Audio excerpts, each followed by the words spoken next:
Bonjour et bienvenue à Pack de Potes. Alors moi c'est Tiki, l'américain de notre petit groupe d'amis réunis pour le rugby. Je suis très content d'être là avec deux deuxièmes lignes, donc notamment Charlie Bayer. Salut Charlie. Salut. Bah moi aussi super content d'être là. Mon ticket. Si tu es l'américain du groupe, je saurais. Je peux pas être le grand parce que la place est déjà prise. Je vais être le Dre 2 métalleux, on va dire. Allez. C'est vrai que le grand c'est déjà pris par Théodore de Saint-Rémy, ancien deuxième ligne à Maître Racing, entre d'autres clubs. Ouais, tout à fait. Ni américain, ni Dre 2, mais effectivement toujours aussi content d'être là avec vous pour ce petit moment au rugby. Et puis ça fait tellement longtemps qu'on ne s'est pas parlé sur un match en direct que c'est plaisir encore plus intense. C'est vrai, ça fait vraiment plaisir, comme la jolie voix de Alban Borel des Pink Rockets. Salut Alban. Salut à vous trois, salut à tous. Effectivement, ravie d'être là aussi avec vous aujourd'hui. Et je ne suis presque pas américaine, mais je ne suis en tout cas pas un homme. Donc je suis ravie de féminiser un petit peu cette équipe. Et on est content que tu sois là. Et aussi, on est très content d'annoncer une certaine nouvelle, c'est que c'était l'anniversaire d'un certain Charlie Bayer. N'est-ce pas, Charlie? Yay! Et oui, absolument. Je me rapproche un petit peu plus de la mort. C'est formidable de fêter ça. C'est toujours agréable. Non, mais c'était super. J'en profite pour passer un petit coucou à mon équipe d'hier. J'ai eu la chance d'avoir mon anniversaire un dimanche où j'avais match. Et bah c'était une super belle journée parce que je sais pas vous, mais moi si j'aime le rugby, si je fais du rugby, c'est aussi un petit peu parce que j'ai la prétention ou une prétention assumée de vivre des émotions un peu plus fortes que d'autres. Et bah quelquefois c'est la défaite, c'était le cas depuis le début de la saison et ça piquait un peu plus. Et là, bah les vilains petits canards que nous étions, les derniers du groupe, une équipe remaniée avec beaucoup de jeunes, 82% de jeunes formés au club. On avait l'ogre de la poule, les invaincus de GTO qui arrivaient en premier de poule, en leader chez nous. C'est quoi ça, GTO? Grèce tournant aux Oirs. C'est quand même plus simple. Oh la vache. Et GTO du 7-7. Et voilà, on les a battus et c'est une émotion assez phénoménale et c'est un bel anniversaire. Voilà, je suis ravi. Et là où le destin est horrible avec toi, c'est que ce jour-là, t'as pas le droit de faire de troisième mi-temps. Mais c'est ça, mais c'est horrible. Mais oui, on en parlait, mais quel couvre-feu. C'est révoltant. Non, mais là, vraiment, mon anniversaire, une victoire de fou et tout, et puis extinction des feux à 20h. Mais ce que je disais, c'est que c'est peut-être pas plus mal, parce que je pense que s'il y avait pas eu ce couvre-feu. Tu serais peut-être mort, en fait. On m'aurait jamais retrouvé mon cadavre, je pense. Mais je serais mort heureux. Je pense qu'avec ce couvre-feu, on va devenir comme des Anglais, quoi. Tout le monde va en pub, de sortir de boulot à 5h jusqu'à 8h. On va rentrer à la maison à 9h pour... Être bourré avant 20h, c'est être un peu britannique quelque part. Mais c'est vrai, Théo, tu avais dit c'est la première fois qu'on parle d'un match depuis super longtemps, c'est près de 7 mois d'un match live comme ça, donc ça nous fait vraiment plaisir. Il y avait quand même beaucoup de nouvelles, notamment, par exemple, on parle beaucoup des élections en ce moment, et surtout des élections pour le rugby. Entre Bernard Laporte, il y avait Bernard Laporte contre Florian Grill. Alors, il y avait beaucoup d'histoires, il y avait une histoire de flics, des larmes, des millions. Alors, qu'est-ce qui se passe finalement? Ouais, c'était un peu un psychodrame à la fin. C'est vrai que la campagne a pris un tour un petit peu spectaculaire et un peu dramatique, parfois un peu ridicule aussi. Quoi qu'il en soit, ça s'est fini un petit peu comme ça avait été annoncé, mais avec un écart très très faible entre le gagnant et le perdant, puisque Bernard Laporte et son équipe ont été reconduits. Comme il a dit, la démocratie a parlé, on peut pas lui enlever ça, mais seulement par 51 et quelques centièmes de pourcent. Donc voilà, face à un challenger dont il disait quelques mois avant que personne ne le connaissait. Donc voilà, c'est aussi une victoire de l'autre camp. Ce qu'on espère tous, voilà, c'est que tout ça va s'apaiser, que la famille rugby va réussir à se réconcilier. Et c'est vrai qu'il y a du pain sur la planche quand on voit que la Ligue et la Fédération sont en conflit, quand on voit que beaucoup de gens sont déçus de cette élection puisque ça finit à quasiment 50-50. Voilà, il y a du travail. Heureusement, les matchs des Bleus reprennent. Peut-être que ça fera un peu d'union nationale et on l'espère en tout cas. Ouais, parce que tu disais dramatique, pour moi c'est surtout dramatique pour le rugby français, parce qu'une fois de plus, j'ai l'impression qu'à chaque fois qu'on en a l'occasion, on donne vraiment une sale image. Et là, c'est vrai que sur fond de problèmes entre... c'est le Florian Grill qui était dans l'opposition, quoi. Il y avait quand même un projet où on mettait beaucoup en avant les clubs de rugby, et c'est vrai que derrière Line, Guéguerre, LNR, FFR où l'implication des clubs est vachement remise en question. Puis c'est vrai que dans ce projet porté par Florian Grill qui était appelé l'inconnu par Laporte, il y avait quand même des grands noms du rugby français, il y avait Benazzi, il y avait Lermay, il y avait Noves, et je pense que il y avait Pelouse aussi, enfin il y avait vraiment des grands noms du rugby qui le portaient aussi, et je pense que c'est parce qu'il y a des idées nouvelles qui méritent d'être amenées. Et j'espère que ces nouvelles idées, même avec la nouvelle équipe, vont quand même être abordées. Ouais, la campagne a aussi été bousculée bien sûr par le Covid. Hein, ça a été reproché par le camp qui a perdu en disant que la campagne ne s'était pas passée normalement. C'est forcément un peu vrai. Maintenant, voilà, nous on aime le rugby. Je pense qu'il faut regarder devant. Cette élection, elle est derrière.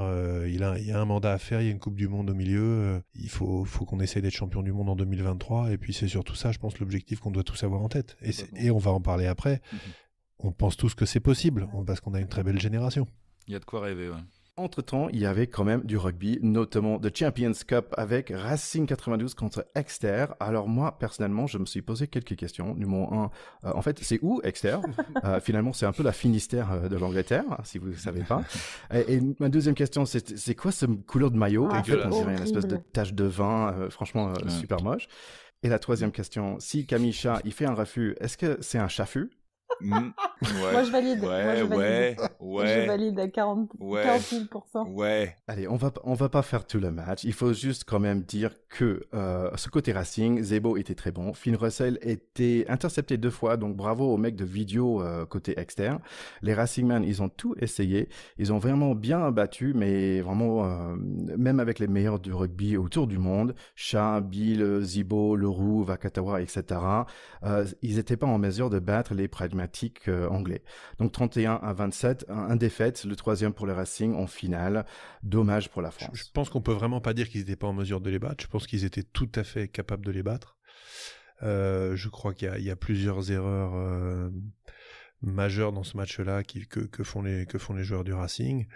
La première, c'est pas une erreur des joueurs, c'est aussi une erreur du staff, c'est d'avoir aligné le demi-mêlée Teddy Iribarren qui s'était blessé la veille, qui dit lui-même que sur son premier coup de pied de dégagement, il sent une déchirure dans sa cuisse. Il fait une première mi-temps catastrophique où il n'est pas lui-même, il est l'ombre de lui-même. Et quant à Machno sur le banc, c'est lamentable, je pense, de faire ça. Et de le dire après, c'est une énorme faute. Ensuite... ils ont raté leur début de match en prenant 2 essais et courir après le score face à une équipe aussi costaud, c'est très très compliqué. 2 essais sur pénal touche. Le jeu d'Exeter, tristissime. Oui, c'est ça, une équipe qui gère aussi bien surtout. Ouais, on peut pas reprocher, je pense à Finn Russell, d'avoir tout tenté parce que c'est là aussi qui fait gagner les matchs. C'est en jouant, en lançant ses attaques à plat, en risquant tout. Donc ça fait partie du jeu de pouvoir être contré sur ce jeu-là. Par contre, moi je lui reproche une chose. C'est quand ils sont à -1 à 2 minutes du temps réglementaire dans les 22, il faut prendre le drop. Et ça, c'est inadmissible de pas y penser et de pas le faire. Et ça, c'est quelque chose qui me dépasse aussi. Donc, pour moi, c'est vraiment l'échec de la charnière, cette défaite en finale, qui sont 2 joueurs qui sont excellents, nous ont fait rêver tout un paquet de fois, qui ont fait... Bon, Iribarren n'était vraiment pas dans son match, mais Finn Russell a aussi fait un gros match en attaque.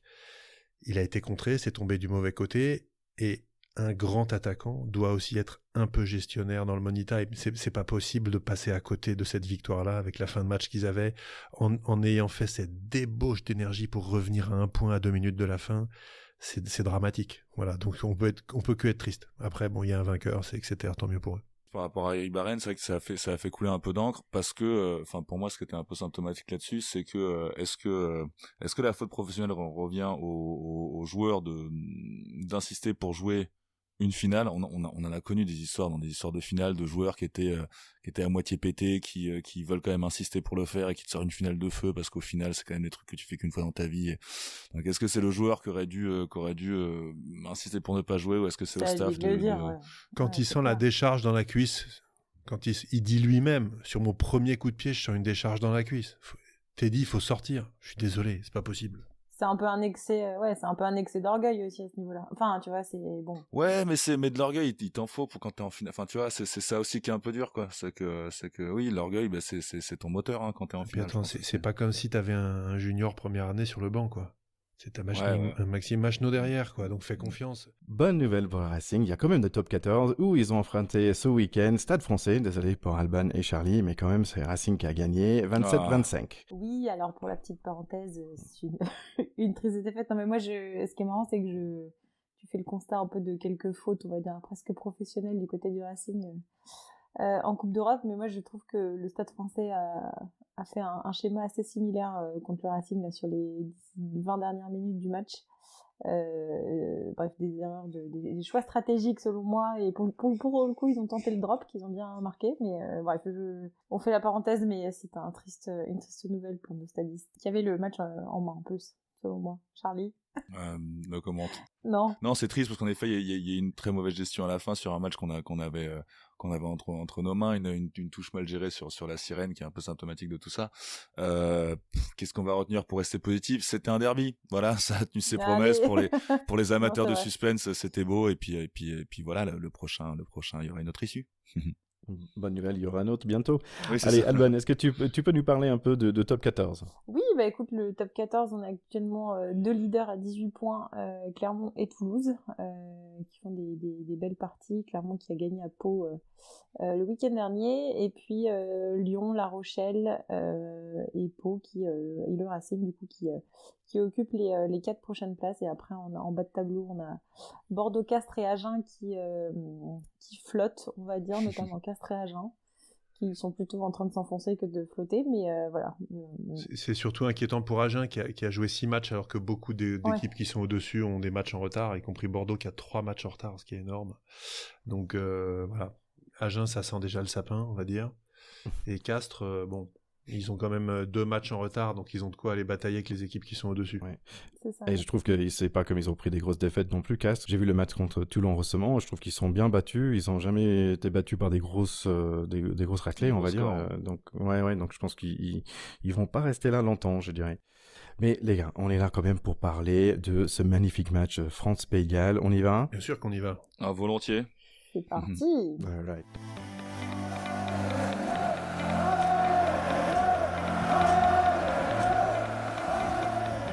Allez, ce match démarre avec Alvin Jones, qui a, je pense, 1400 caps, je suis pas sûr, mais c'est beaucoup. Il faut se souvenir aussi qu'il y avait un défaite pour les Gallois la dernière match, c'était 27 pour les Français et 23 pour les Gallois. C'était un super match de Ntamak, et les Gallois, ils sont revenus vers la fin de la match, mais c'était un peu trop tard. Donc allez, on y va pour ce match-là. Coup d'envoi numéro 8, Aldrit, maladroit, et bam, essai pour les Gallois. Et voilà, dans une minute, on souffle déjà. Ouais, ça commençait quand même très très mal. Ouais. Donc ça va très très vite, ce premier essai de Halfpenny. Bigard réussit le coup de pied, on est à 7-0. 5 minutes plus tard, pénalité pour les Gallois. Donc on est mené 10-0 à 6 minutes de jeu. Je pense qu'on était tous un peu mal à l'aise. Le jeu se développe, mais la France a un peu mal à démarrer, comme un diesel. Mais bonne nouvelle, cette équipe, c'est un turbo diesel. 12 minutes, jolie percée des Ntamak, passe à Dupont qui n'arrive pas à finir, mais c'est Baye qui finit le travail. Voilà la France sur le big board, 7-10 à 14 minutes. Quelques échanges sympas entre les deux équipes. On voit la France qui a envie de percer et attaquer, mais les rouges y prennent plaisir à plaquer et gratter. La situation se débloque à 30 minutes. Ntamak à Vakatawa avec un petit Chistera à 1 main. À Thomas qui passe intérieur pour Dupont. Ntamak c'est bon au pied, on marque, c'est bien. Et c'est si sympa qu'on va la répéter 3 minutes plus tard. Ficou bat son homme, il attire 2 Gallois, super passe à Vakatawa, lancé et passe à Dupont. Essai, doublé pour Dupont, 21-13 et la France commence à respirer. Ouais, c'est un très bon résumé avec une entame catastrophique, une première mi-temps quand même très inégale, et puis des coups d'éclat de joueurs d'exception. Tu l'as dit, Ficou, Vakatawa, Ntamak également sur le premier essai qui prend le trou. Sur ces 3 trucs-là, en particulier le premier essai et le 3e essai, il y a quand même une défense galloise qui laisse vraiment à désirer. Ils ont ouvert une porte à Ntamak sur le premier essai c'est indigne du haut niveau. T'as un joueur comme ça en face, faire une montée aussi ratée, il y a essai derrière, c'est clair. Et sur le 3e essai, le numéro 11 là, dont le nom m'échappe, c'est pas Norse, c'est l'autre, fait aussi une très très mauvaise défense sur le duo qui va planter. Donc moi j'étais pas très rassuré néanmoins à la fin de la première mi-temps, parce que j'ai trouvé que les coups d'accélérateur et les coups de talent avaient été surtout fortement aidés par une défense galloise qui était un peu aux abonnés absents. Oui, et puis beaucoup de déchets aussi sur cette première mi-temps qui est venue vraiment polluer le match. Moi, j'étais un peu comme toi. Bon, je vous envoyais des messages, mais je me suis dit, ok, c'est mort. Bon, j'étais un peu défaitiste. Mais bon, on sentait que voilà, c'était juste un un petit manque de maîtrise de début de match, mais moi ce qui m'inquiétait plus c'est l'indiscipline quoi. Beaucoup de pénalités, hein. 9 pénalités contre les Français à la 25e, ça paraît c'est quand même à ce niveau-là, c'est quand même dingue, et c'est dingue que entre guillemets que le Pays de Galles n'ait pas su le transformer entre guillemets cet avantage-là, mais non, mais effectivement la première mi-temps laissait un petit peu à désirer. Ouais, et puis surtout, je reviens sur ce que disait Théo, cette impression de non sérénité en fait, parce qu'il y avait quand même dans les rucks, on était souvent en retard ou manque de soutien. Enfin, je sais pas, il y avait un souci en tout cas dans ce côté-là, un peu martial. T'avais l'impression qu'il y avait pas trop d'envie, peut-être aussi cette espèce de stade vide ou ce match ça doit être amical, très étrange, je sais ouais. pas. C'était super Pourtant, bizarre, il y avait speaker, vraiment l'impression d'une mise en le speaker il donnait tout. Les trucs enregistrés, c'est dégueulasse, on dirait une sitcom des années 90, tu sais, à chaque fois qu'il y a un mec qui a le ballon, je fais wouh, tu vois, c'est dégueulasse. Mais tu sais que les joueurs ne l'entendent pas, ça. Hein. Bon, tant mieux, c'est que pour parce la télé. que... Ouais. C'est que pour la télé. Ouais. Mais t'avais un truc un peu, voilà, un peu mou, quoi. C'était un peu bizarre, comme tu dis, les essais français. Bon, évidemment. Mais ils sont très bien exécutés, hein. Ils sont très bien exécutés. Vakatawa, Dupont. J'ai trouvé Ficou excellent sur ce match, sur sa gestion un peu d'ancien, je trouve. Aussi. Ouais, très costaud au centre du terrain, super bon en défense aussi. Non, je les ai trouvés faibles sur plein d'aspects. Suffisant. Mais par contre, incroyablement brillants, effectivement, dès qu'une porte s'ouvre. Et c'est aussi un peu le rugby moderne qui fait ça, c'est que les grandes équipes aujourd'hui sont les équipes qui arrivent à faire le dos rond pendant un temps, et à un moment, une faiblesse, une faille chez l'adversaire, pam, 3 passes, et de l'autre côté, il y a essai, quoi. Voilà, ça c'est les grandes équipes, et là-dessus, l'équipe de France commence à savoir le faire très très bien. Et ça, c'est une bonne nouvelle. Bah, tu vois que je prenais l'exemple du toucher, mais c'est vrai que quand les lignes de 3/4, il y a des moments quand ils commencent à se trouver, faut qu'on parle quand même, faut qu'on appuie quand même un peu cette passe de Vakatawa la Chistera à Thomas, juste exceptionnel. Super timing, formidable. Tu sens qu'ils se sentent, ils se trouvent, enfin, t'as vraiment une impression de maîtrise. Oui, mais c'est l'ailier d'en face, là, Adams, qui défend n'importe comment en laissant Thomas tout seul quand même. Ouais. Moi, j'ai quand même noté un truc, c'est qu'il y avait un seul Thomas sur le terrain, et c'était un Français. Il était pas chez les Gallois. Ouais. Parce que normalement, il y a toujours 2 ou 3 Thomas dans l'équipe galloise. Et il y avait 70 Jones aussi. On avait 2 Davis là, ouais. Allez, deuxième mi-temps, ça démarre avec un échange de pénalités, 24-16. Ntamak, quand même, il a fini 6-6. Hein. Quelques échanges encore avec les deux équipes, très joueurs et bien engagés, je trouve. À 56 minutes, on voit l'arrivée de Shah, Bamba et l'autre. Donc, il y a deux choses qui arrivent. Un, il y a une pression immédiate, mais il y a aussi, ça reste très bruyant, toujours, avec des fautes contre les Français. Et numéro 2, Dan Bigard commence à arrêter tous ses coups de pied. Donc, il arrête, je pense, sur les 4 prochaines, il me semble. Ouais, il laisse 8 points au pied, c'est beaucoup trop. Il laisse 8 points, ouais, c'est ça. 66 minutes, Dupont avec un super percé, il donne le cadeau à Olivon qui fait 10 grands pas pour faire 30 mètres et voilà, essai marqué, 31-16 pour la France, mais les Gallois restent des Gallois, donc dangereux, et ils reprennent 2 minutes plus tard, 31-21. Et maintenant, un peu de magie pour finir le match, un super chip kick par Teddy Thomas, magnifique, 38-21. Et ça, c'est une bonne façon de s'arrêter avec un victoire. Ouais, ça faisait longtemps que les Gallois n'avaient pas pris autant... Ouais, effectivement, et je trouve que je les ai trouvés un petit peu inexistants sur ce match, les Gallois. Enfin, on n'a pas senti la force de caractère qu'ils ont habituellement. Beaucoup de désorganisation, tu l'as dit, Théo, en défense, et Dan Bigard qui quand même creuse l'écart. Et je pense qu'ils auraient pu faire le break avant toutes ces pénalités. Enfin voilà, s'ils avaient marqué les points au pied, à mon avis, on n'aurait pas la fin du match n'aurait pas été la même. Dan Bigard qui d'ailleurs s'était déjà un petit peu blessé dès la première mi-temps et qui, pareil, on l'a senti un petit peu fébrile aussi sur son. Là aussi, étonnant qu'il reste sur le terrain. Ouais. Il est clairement blessé. Tu le vois boiter pendant tout le match. Je vois pas bien l'intérêt de le laisser. Il est pas trop dans le coup. C'est un test ça l'empêche pas match, quoi. Ouais, ça l'empêche pas de faire quelques actions de classe, même blessé. Lui, pour le coup, sur les ballons hauts, il s'est pas trouvé. 2-3 fois en deuxième mi-temps, il montre son timing vraiment remarquable sur les chandelles, sous les chandelles plus exactement. Donc ça reste un très bon joueur. Mais il est pas du tout habitué à laisser 8 points au pied comme ça. Et c'est un peu, il coûte cher à son équipe sur ce match, incontestablement. C'est marrant, les gars, parce que moi, peut-être c'est mon côté américain, mais vous dites oui, les Gallois n'étaient pas là. Moi, je suis là en train de dire oui, la France était bien là quand même, parce que je trouvais les avants, mais super engagés. Leroux, Aldrit, mais qui était comme un dingue. Bay, Croc, qui arrive vachement avancé en attaque. Et ça, c'est que des avants, et les arrières, ils étaient pas mal quand même. C'est vrai. Awas aussi fait un très bon match, je trouve, enfin très solide et dans l'engagement, costaud. Il marque plusieurs fois ses adversaires. Leroux, comme d'habitude, un énorme rendement au plaquage, ça fait très plaisir. Olivon, c'est quand même intéressant. 7 essais en 16 sélections, c'est beaucoup pour un troisième ligne. C'est impressionnant, c'est un serial marqueur. Il marque toujours un peu les mêmes essais. T'as l'impression qu'à chaque fois, il traverse les 22 tout seul, il n'y a personne. Tu sais pas d'où ça sort. C'est un peu ce gars qui sait toujours être bien placé sur les coups et récupérer le ballon, pas faire la petite erreur et aller planter. C'est très chouette aussi, ça. Ouais, c'est sûr. Non, c'est sûr, hein, comme tu dis, Ticket, peut-être que c'est le côté français. Après, au-delà de ça, c'est aussi le côté match amical et, test match. Et on est un peu là pour, on est super content du score, évidemment. Mais oui, quoi, on mesure aussi, un match en jeu aurait peut-être pas eu le même déroulé. Par rapport aux avants, ouais, évidemment, quoi, ils étaient tous énormes. Et par rapport à la confiance, justement, je sais pas si vous avez noté, mais cette petite touche à la 45e, c'est la touche quand tu l'as fait, c'est que t'es quand même bien, quoi. C'est la petite moustache, là, tu sais, genre, ils emmènent la défense en arrière et c'est le premier lifter qui récupère le ballon, là. Moi, c'était presque gaguesque, quoi, mais bien exécuté. Et ouais, au niveau du pouvoir alterner le bien comme le mauvais sur l'essai d'Olivon, à la base, quand même, Dupont, il te fait une petite, il joue le ballon au pied pour lui-même, mais il te fait un truc, le ballon parcourt 1 mètre, peut-être. Tu te dis, c'est une erreur. Qu'est-ce qu'il a branlé? Là, Teddy Thomas le voit arriver, lui fait la passe, et le gars, en 2 secondes, d'une chandelle que tu sens, moyennasse, tu vois, en étant gentil, les mecs direct, ils voient un trou, ils traversent et il avance bien et passe pour son capitaine. Il a quand même, Dupont, il a une capacité à mettre des coups de rein sur le terrain qui est extraordinaire. Une petite accélération qui bam, il voit le trou, paf, ça passe. Moi, je pense que dans les années qui viennnes, il sera joueur de l'année plusieurs fois au niveau mondial. Enfin, il est monstrueux. Ouais. Il est monstrueux. Ouais.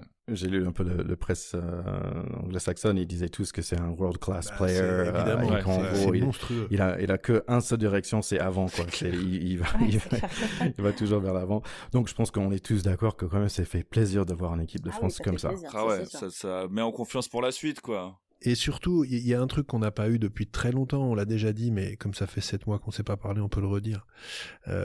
On a enfin des jeunes joueurs aux manettes, Dupont et Ntamak, qui constituent une charnière de classe mondiale. Et quand tu te rends compte que Romain Ntamak n'a que 21 ans, et attention, le papa, comment il se comporte sur le terrain. Le mec, c'est un vieux briscard, 100% au pied, il fait très peu d'erreurs. Il y a une faille défensive en face, boum, il prend le trou et c'est derrière.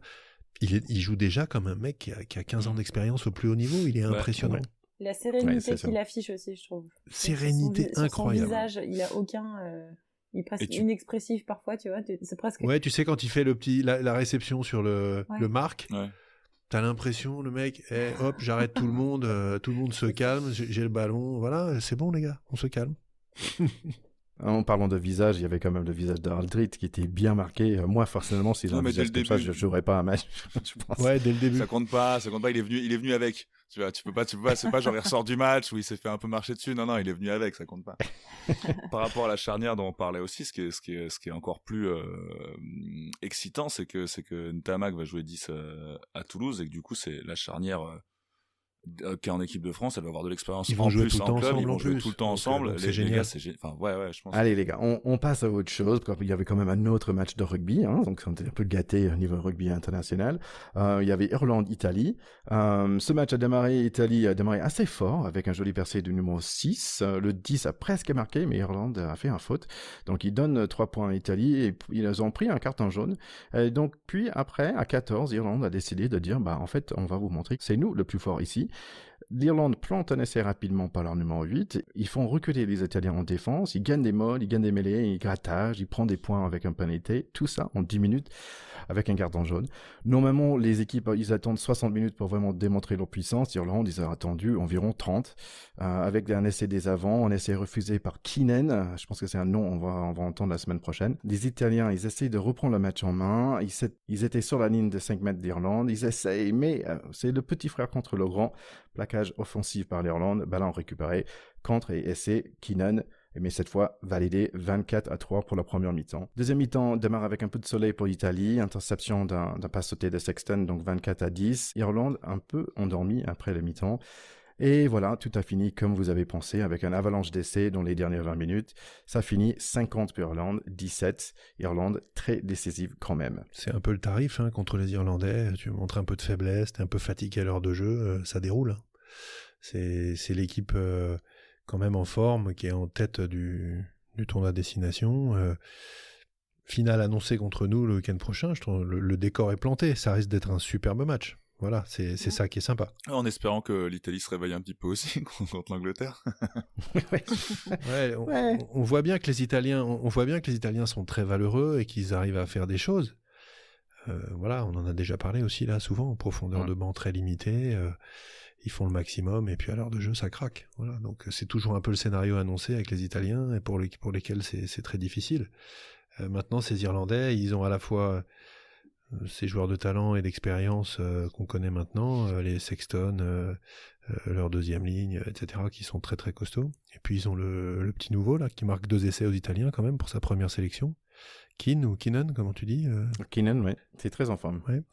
Bon, mais ça c'est intéressant aussi. Ça va être une attraction. De même que sur les Gallois, on l'a pas beaucoup vu, mais il y avait la star annoncée du rugby gallois qui est rentrée, là, qui s'appelle Rhys Zamit, qui a effectivement des cannes de feu. Donc c'est sympa aussi de voir des nouvelles têtes qui arrivent, des nouvelles paires de jambes plutôt. Alors, qu'est-ce que j'ai retenu avec ce match, c'est que, en fait, le style capillaire ressemble beaucoup à leurs jeux respectifs, parce que Irlande, ils sont assez militaires, très précis, très uniformes, comme leur coupe de cheveux. Italie, parfois, c'est des coupes de cheveux beaux, et parfois un peu manquants. Donc, exactement un peu comme le rugby. Donc voilà, à creuser semaine prochaine. Alors, qu'est-ce que vous pensez, les gars? Est-ce que nous avons une opportunité de gagner, celle-là? Alors, le match en soi, oui. Alors, déjà, il y a 4 possibilités pour nous de remporter ce tournoi. Il faut combattre l'Irlande et que l'Angleterre perde, ou fasse un match nul contre l'Italie, ce qui est quand même assez peu probable. Faut que nous, on gagne avec bonus et que l'Angleterre gagne sans bonus, ce qui est aussi un peu dur parce qu'on a vu les Irlandais, déjà le bonus va être dur à aller chercher, et pour les Anglais, il va être dur à ne pas prendre contre l'Italie, avec tout le... ou bien la France et l'Angleterre gagnent avec le même point, c'est-à-dire chacun 4 points ou quoi, et c'est la différence de score qui va là pour le coup faire la différence, et il faut qu'au goal average on ait 3 points de plus que les Anglais. Il faut qu'on gagne avec 3 points d'écart supérieurs contre les Irlandais, que les Anglais gagnent contre les Italiens. Autant dire que c'est improbable. Autant dire que c'est moi tu m'as perdu Théo, je pense que c'est improbable. Bon. Et la dernière possibilité, donc déjà on est un peu largué, hein. Gardez vos ceintures accrochées, parce que la dernière possibilité, c'est qu'il faut que la France et l'Angleterre gagnent avec le même nombre de points, donc bonus ou pas, comme la situation précédente, mais que l'équipe de France marque 2 points de plus au score, et que l'Angleterre ne marque pas 4 essais. Voilà. Mais tu as fait un tableau de statistiques, Charlie? Non, bravo pour la vache. Oh, tu penses bien que j'en ai laissé d'autres bosser à ma place, enfin. Tout de même. Je me suis pas réinventé en une semaine. Non, parce que par rapport au nombre d'essais total au classement, ça ferait que les Bleus en auraient un d'avance sur les Anglais. Donc, si on résume, la victoire du tournoi est quand même très improbable. Ça fait un moment qu'on le dit. Ouais, maintenant, on le savait. On peut aller se taper les Irlandais, et ça, je pense que c'est tout à fait possible, parce qu'on a l'équipe tout à fait à la hauteur pour faire ça. Et je pense que c'est le vrai objectif de ce match-là, c'est de battre les Irlandais. Le tournoi, oui, de toute façon, il a été un peu coupé, le Covid, le machin, ça veut plus dire grand-chose. Ouais. Gagner ce tournoi, c'est gagner un tournoi au mois de mars. Enfin, je veux dire, le gagner au mois de novembre, c'est totalement étrange. Donc, concentrons-nous sur le fait d'aller accrocher les trèfles là au tableau de chasse. Et je pense que tout le monde sera content déjà si on y arrive. Je sais pas ce que vous en pensez, mais en tout cas, moi, ça me satisferait. Moi, je suis d'accord avec toi, Théo, aussi. Ouais, complètement. Et puis, mine de rien, on a fait un tournoi, donc si on imagine qu'il n'y a pas eu 7 mois d'attente entre les deux, on a quand même fait un tournoi génial. Enfin, oui. Quand on a commencé contre l'Angleterre, on s'attendait quand même à ce que ce soit un peu dur. On a été solide, on a été bon, on a été brillant. On a aussi gagné au Millennium, ce qui est pas n'importe quoi. Enfin, si on s'était pas pris les pieds dans le tapis, ou plutôt si on n'avait pas mis la main dans la gueule contre l'Écosse, on aurait été vachement mieux. Je pense que conclure cette belle aventure et ce beau renouveau de ce beau début de l'ère Galtier sur une victoire contre les Irlandais qui sont pas des pimpins, ce serait quand même beau. À propos de main dans la gueule, moi ça m'a fait mal de revoir cette tronche d'encoche de Wainwright qui s'était pris le coup. Ah oui, avec son à la Coupe du Monde avec son bandeau là, la même tronche, c'est le moustache. Ça m'a rappelé. J'ai fait un petit cauchemar. J'ai eu une petite suée nocturne après avoir vu sa tronche. C'est carton jaune pour le moustache, je trouve. Allez, cette équipe d'Irlande, moi j'ai vu un pack solide. Il y a Sexton, il y a Murray, quand même, c'est pas n'importe qui. Derrière, il y a Ringrose, il y a le nouveau Keenan. Franchement, c'est quand même du lourd. Ce que j'avais vu, c'est que bon, il y a des moments de faiblesse. Pendant environ 30 minutes, il y avait rien qui se passait contre Italie. Donc ils étaient un peu assis sur les acquis. Donc moi je trouve qu'ils sont peut-être vulnérables aux magies françaises. Tout à fait. Il faut leur rentrer dans la gueule, c'est tout. Voilà. Allez, un peu d'autres nouvelles avant qu'on passe aux filles. Normalement, il y avait un match Angleterre versus the Barbarians qui était prévu. Finalement, ce match a été annulé parce qu'il y avait plein de Barbarians qui sont décidés d'aller sortir en restaurant ensemble, donc une douzaine qui sont sortis. Donc ils ont pas respecté les régulations Covid. Donc paf, c'était match pour aller annulé. fêter l'anniversaire de Charlie. Il nous a pas invités, mais il a invité d'autres grandes personnes. Et donc voilà, peut-être ça coûte plus de 1 million de pounds aussi, ce manque de match, donc un repas assez cher. Bon, c'est triste, hein, en vrai, je rigole, je devrais pas, mais pour moi, ça va un peu dans une longue tradition de conneries festives des Anglais, et ça me fait un peu marrer. Voilà. Tradition dans lesquelles tu te reconnais forcément. Non, si c'était pas embêtant avec la situation sanitaire, est-ce que ça veut dire derrière, ce serait drôle. Voilà. C'est tout ce que c'est mieux formulé. Ouais. Pack de potes, terrain 10. Allez, si on passe aux femmes, on était très content de voir ce match France-Écosse, donc qui était le premier match annulé à cause de Covid. Ça démarre très fort déjà, dans les premières 5 minutes avec un petit essai avec un gros molle des Françaises. La France à l'aise dans le contact comme dans l'air. Les Écossaises subissent des gros plaquages offensifs des Françaises, mais beaucoup de maladresse, dommage. Les Françaises sont beaucoup plus performants, mais encore des fautes de main, surtout le numéro 11, Ménagère, la pauvre. Des très jolis plaquages par les Françaises, notamment le capitaine numéro 7, Gaël Hermé. Les Françaises tentent de marquer juste avant la mi-temps. Les Écossaises disent non. Les Françaises disent OK, on va faire un en avant au lieu. Première mi-temps, fini. 8 pour la France, 3 pour l'Écosse. Oui, effectivement, tu as bien résumé le match. Une domination globale sur les mêlées et les touches qui nous sauve un petit peu de ce match. Honnêtement, c'est les deux secteurs de jeu qui ont été un petit peu les seuls assurés. Et après, dans la fluidité de jeu, globalement, c'était un petit peu catastrophique. Beaucoup d'erreurs de manipulation, des erreurs un peu grossières, on va dire, de main. Et bon, voilà, c'est vrai que c'est pas le visage qu'on a l'habitude de voir de notre équipe de France. Et puis, je pense qu'on sentait beaucoup le manque de repères, tu vois, le manque de jeu de ces 7 derniers mois. C'est pas non plus simple pour des joueuses de ce niveau-là qui s'entraînent pas autant que les garçons non plus, de se retrouver, de retrouver des repères collectifs. Donc je pense que c'est ce qui a un petit peu pêché sur cette première mi-temps. Et puis des Écossaises qui étaient quand même assez vaillantes, qui envoyaient du jeu, je trouve, qui se sont heurtées, comme tu le dis, à des gros plaquages défensifs, mais en tout cas qui n'ont rien lâché, et on voyait ce qui était impressionnant sur chaque action, on voyait vraiment leur joie, tu vois, d'aller gagner chaque point, ouais. Chaque erreur, c'était vraiment une joie pour elles. Donc on sentait qu'en tout cas dans l'envie, les Écossaises étaient, je trouve, largement au-dessus. Ouais. Et ça restait le même pour la deuxième mi-temps aussi. La France a été toujours dangereuse, surtout tout de suite. 45 minutes, joli Maul après un touche. Donc, essai pour le numéro 2.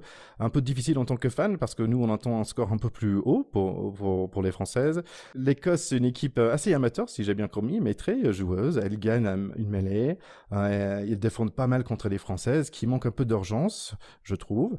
Corson entre, mais sort aussi vite sous blessure. L'arbitre, elle est très souriante, qui nous explique très gentiment, non, en fait, on a déjà utilisé tous nos remplaçants, et donc nous allons finir le match 14-15. L'Écosse sent le vent changer, et commence à gratter des points, des pénalités. Ensuite, un joli essai par leur numéro 14. 13-13, le score à la fin de ce match mitigé par les Françaises. À la fois, beaucoup de choses qui se sont mélangées juste après la mi-temps, avec tous les changements qui ont été effectués. Corson qui se blesse, et du coup n'a plus personne pour la remplacer, parce que elle peut pas être, c'est une sortie sur blessure et non sur commotion ou des choses comme ça, donc elle peut pas être remplacée. Donc les filles finissent à 14, et puis voilà quoi. Je crois qu'à partir de ce moment-là, j'ai un peu l'impression qu'elles perdent le fil du match, elles perdent l'envie aussi d'aller se battre. J'ai pas senti beaucoup de d'envie, quoi. On sentait que l'Écosse avait repris le dessus et qu'elle cherchait juste à ne pas se prendre de points, on va dire. Et puis voilà, comme je disais, en première mi-temps, on a commencé à voir le visage des Écossaises on va dire, se révéler. Galvaniser. Se galvaniser, merci, à chaque action. Et puis la 14, qui d'ailleurs fêtait sa première sélection et donc son premier essai, qui va marquer un super blessé en coin. Et puis on salue aussi la jolie performance d'Hélène Nelson, qui je trouve a bien assuré sur des transformations assez précieuses, et qui d'ailleurs est une joueuse qui a évolué à 7 et en France à Montpellier. Elle est championne de France avec Montpellier sur la saison 2018-2019, pour la petite info. Comme beaucoup des joueurs sur l'équipe de France. Oui. Il me semble qu'il y a 7 ou 8 oui, il y a joueuses de Montpellier. 9 joueuses de Montpellier, oui, tout à fait. Notamment Caroline Gougeard qui était sur notre émission Pack de Potes. Salut Caroline. Tout à fait. Donc pour moi personnellement, je découvre un peu cette équipe. Je prends ma marque en tant que spectateur. Je trouve que c'est filmé un peu différemment. Je reconnais pas les coupes de cheveux comme les hommes et tout ça. Ce que j'ai aussi quand même bien aimé, je trouvais les commentateurs étaient bien. Je trouve que j'ai envie de quand même voir la suite contre Irlande, parce que c'est un match important pour le deuxième place. Oui, c'est un match très important pour la deuxième place. Les Anglaises, suite au match de l'Écosse et de la France, ont été annoncées vainqueurs de ce tournoi qui joue dans des conditions assez spéciales, mais bon, en tout cas, les Anglaises méritent cette première place.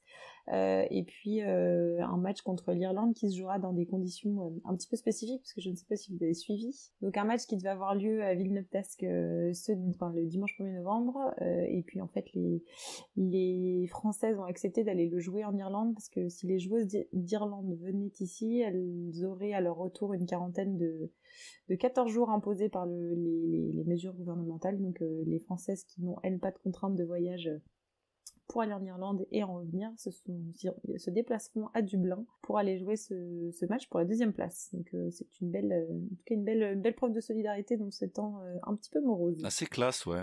Ça a donné lieu à un échange un peu classique aussi entre la fédération irlandaise et... Oui, ils se faisaient plein de bisous. Ouais, hein. C'est classe et c'est beau, c'est rugby. Le jeu prévaut.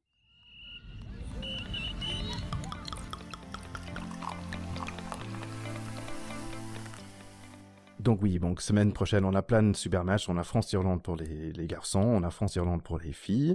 On a aussi Pays de Galles contre l'Écosse, on a l'Angleterre contre l'Italie, donc plein de rugby.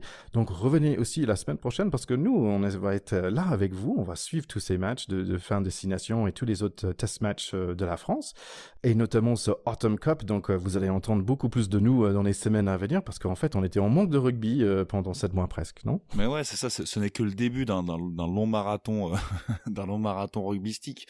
On va en avoir à bouffer du rugby, et c'est vrai qu'après 7 mois du rugby international, j'entends, et après 7 mois sans voir nos bleus, ça fait du bien. Ouais, on a hâte. Ça fait du bien. Allez les gars, merci beaucoup pour cet épisode. Et n'oubliez pas, il y a beaucoup de rugby à venir, et on va être présent sur tous les fronts, encore une fois de plus, sur Facebook, sur Twitter, sur Instagram. N'hésitez pas à poser vos questions, à nous suivre, à liker, à commenter, à nous demander de ce que vous voulez qu'on commente comme événement particulier dans le match ou quoi. Rejoignez-nous, n'hésitez pas, et venez rigoler avec nous sur les réseaux sociaux. Allez, je vous dis merci à tous nos chers écouteurs. Donc partagez, et revenez la semaine prochaine, likez et subscribe. Allez, à très bientôt. Bye bye les gars. Au revoir. La semaine prochaine, on a plein de belles choses à voir. Ciao les copains. Salut, on a hâte de vous retrouver. Bye bye. Allez, bisous, bye bye, ciao.